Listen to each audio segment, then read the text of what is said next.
Samantala, natupok ng apoy ang nasa higit 200 kabahayan sa sunog na sumiklab sa Bacolod. Base sa inisyal na investigasyon, posibleng napabaya ang kandila ang pinagmulan ng sunog.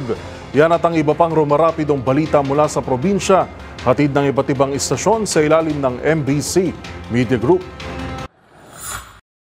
Mahigit 200 na mga kabahayan ang nasunog matapos sumiklab ang sunog na umabot sa 4.5 million pesos ang pinsala sa Purok Acacia, Purok Cereza 1 and 2, Barangay 27 dito sa lungsod ng Bacolod kaninang alas 12 ng umaga.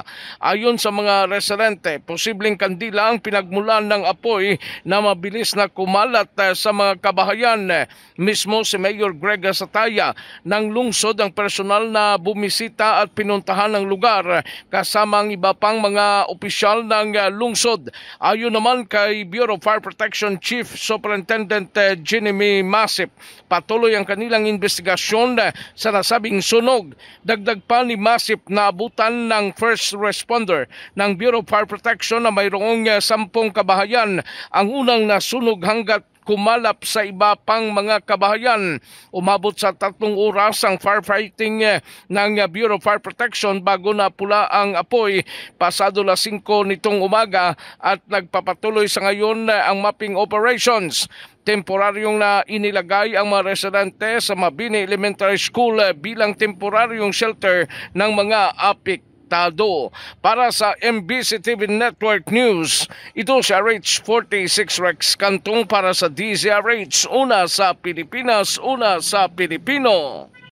Matagumpay na sinilbihan ng search warrant ang isang 57 anyos na farm owner, residente ng Barangay West, Calaguiman, Samal, Bataan sa operasyon ng Samal Municipal Police Station sa pamumuno ni Police Major Gary T. Lupian, katuwang ang 1st Provincial Mobile Force Company.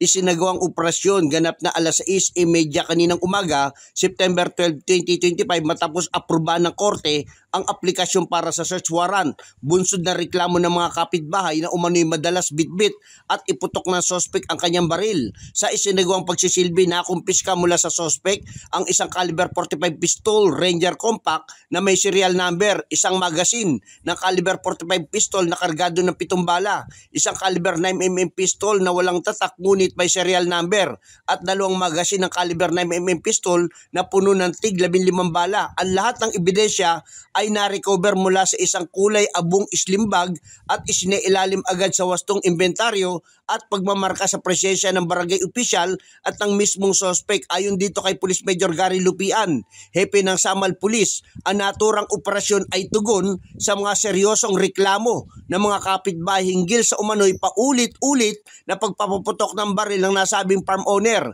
Naharap ngayon ang suspect sa kasong paglabag sa Republic Act 10591 o Comprehensive Firearms and Ammunition Regulation Act. Para sa MBC TV Network News, RH37 Danny Kumilang, una sa Pilipinas, una sa Pilipino.